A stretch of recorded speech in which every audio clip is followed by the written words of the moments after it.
Alright, I'm going to do a video about the ground forces of the Galra versus Star Trek. And I'm going to take all the major houses and empires in the Star Trek universe, which is the Romulans, the Cardassians, the Federation, the Dominion, the Klingon, and we're going to give them a number scale to describe their strength values from what we see in the show and what I think they are. And I'll explain some of them because you may or may not agree with them, but hopefully my explanations will make more sense.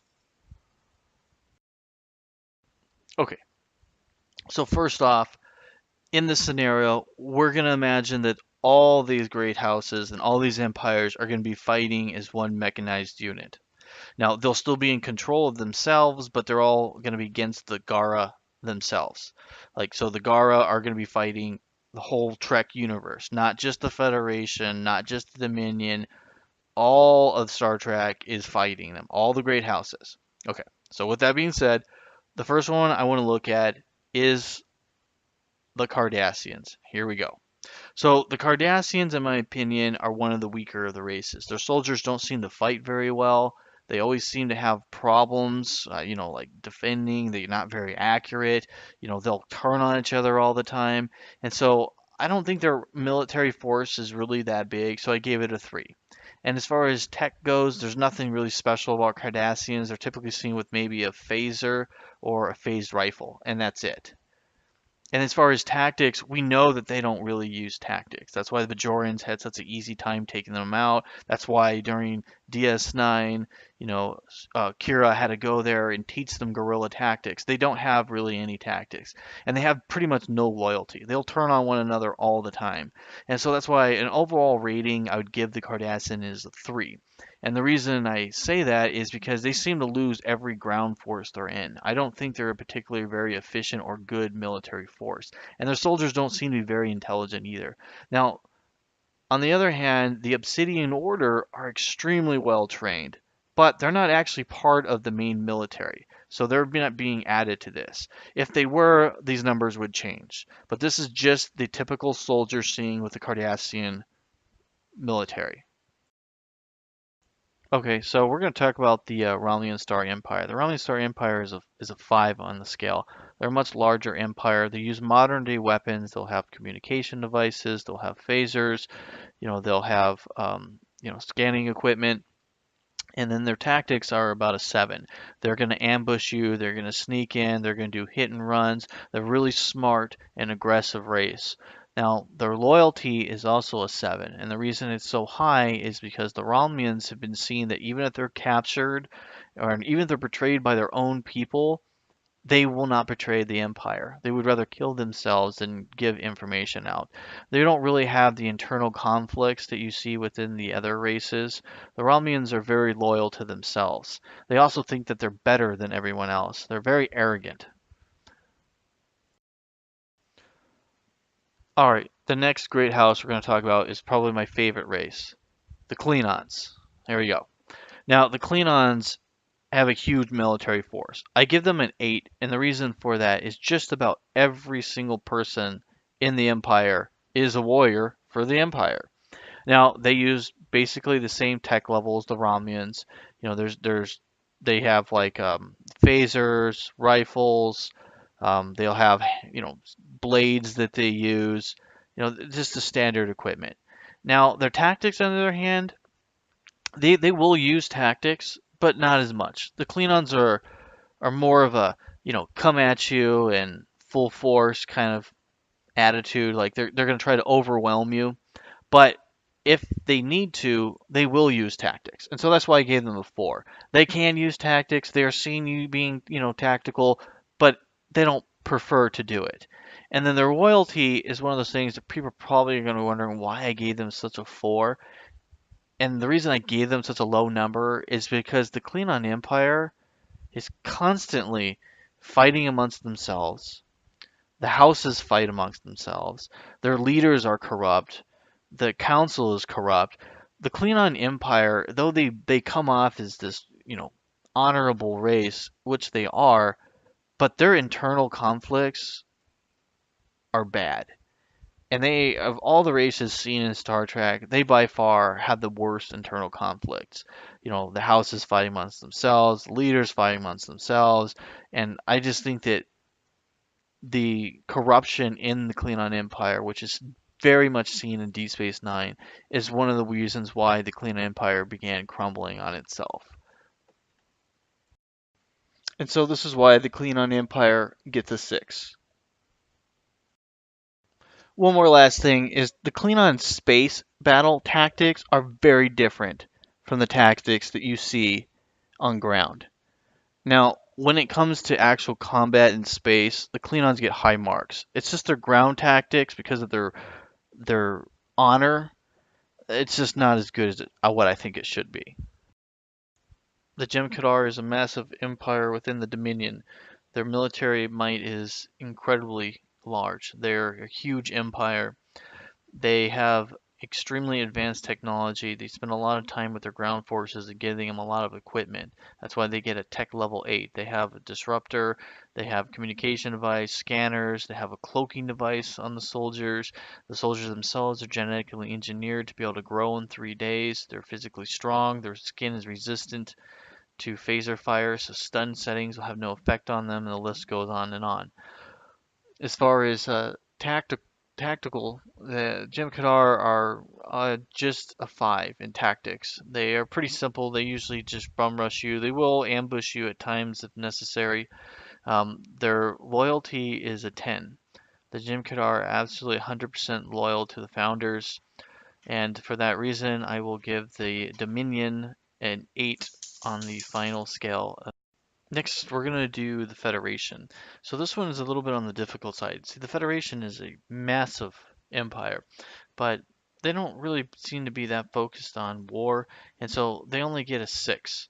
Now, as far as tech goes for their ground forces and units, they don't really particularly focus a lot on ground forces, and so you'll typically only have a phaser or a phase rifle, or possibly you can have like some kind of tricorder with you. So they're pretty simple and basic when it comes to tech, when it comes to ground forces. As far as tactics go, even though they don't particularly use that great of tech for ground forces, the individual person in the Starfleet, the officers, are extremely well trained. At a point of they're basically almost experts in everything, like engineering, tactics. And so for that, I give them a tactical value of 7 because Federation officers have always been able to see themselves being able to take on enemy forces far greater than themselves by using different tactics. They're a lot like the Romulans. They're smart. They can figure out. They can problem solve. They're a lot better than some of the other empires. And then as far as loyalty goes, the Federation has got pretty quick and pretty strong loyalty. You do see some issues, but mostly the issues of loyalty come because of the Federation being so big and have so many different races and just kind of having like the turmoil of different clans basically within one. But they structure it very well, and so their loyalty is pretty high. So I give it a 6. And then as far as their overall scale, I would give the Federation a 6. And I know that some people might want to argue with that because they always kind of seem like the Federation really aren't that great of fighters. But if you really look at them during like the Dominion era, you can see that there are stories about them taking on the Cardassians and winning. You see their stories when they actually fought the Klingons and won, and then you also see where they have fought in the Jim Kadar and they're extremely outnumbered and hold their ground. So that's one of the reasons why they got such a high level of tactics. It's just a small side note. The Federation may not have a lot of tech on the ground, but most of their tech is focused on their ships. I would say the Federation starships are probably the most technologically advanced of all the other races. The Jim Kadar may be close to, but in my opinion, aren't quite there. Next, we're going to take a look at the Galra forces and the different forces we see within the Galra Empire. I've broken them down into groups. All right, next we're going to take a look at the sentries in the Gara Empire. There's a lot of them. I give them a 10. Their tech level is just a 3 because they basically are just a robot with a blaster. Their tactics are really poor. They're not very smart. Their loyalty is absolute, so I give them a 10 in that category. So overall, I'll give them a 5. And the Gara soldiers themselves, there's a lot of them. They're a huge empire. I give them an 8. The tech level is pretty good. It's average. They have phasers. They have like protective armor, helmets.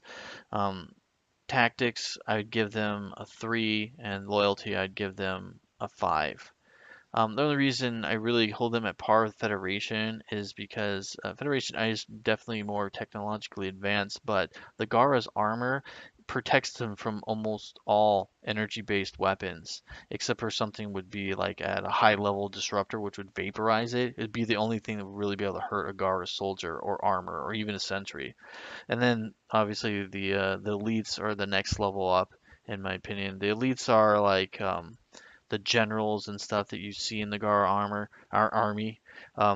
They're not a whole lot of them. They're extremely strong.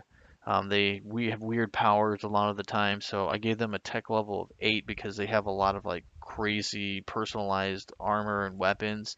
Their tactics are pretty brutal, but they'll use tactics, so I give them a 5.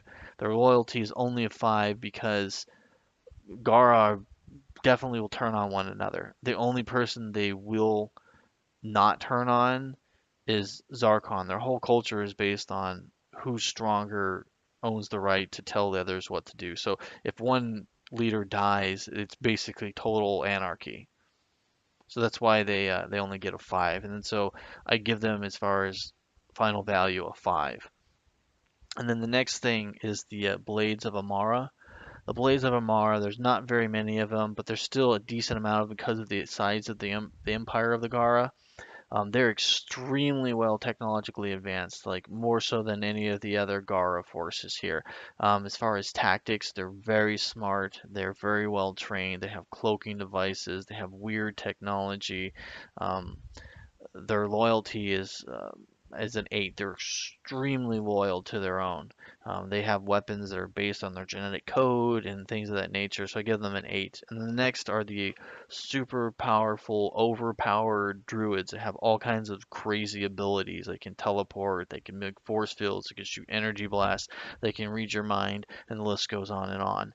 So the druids, there's hardly any of them. There's a 1. Their tech level is a 10. They have science, they have weird magic, they have all this weird stuff going on. They create creatures that are half robot, half monster, and all this other weird stuff. So they get a 10 in that category. And as in tactics, they're really smart, sneaky.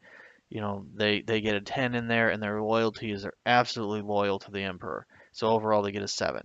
And then we look at Zarkon himself.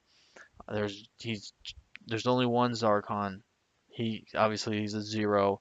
His tech level is a 10. He is unbelievably strong. Like at a point where he physically can take on like a small ship. He can take energy blasts, which would destroy parts of a space station, and take them head on. Like he is incredibly ridiculously overpowered. And as far as tactics go, he gets a 7 because he is very smart and he'll do just about anything to get what he wants. Now, when it comes to loyalty, he has no loyalty to anyone but himself, so he gets a 0 in that category, and his overall value is a 5.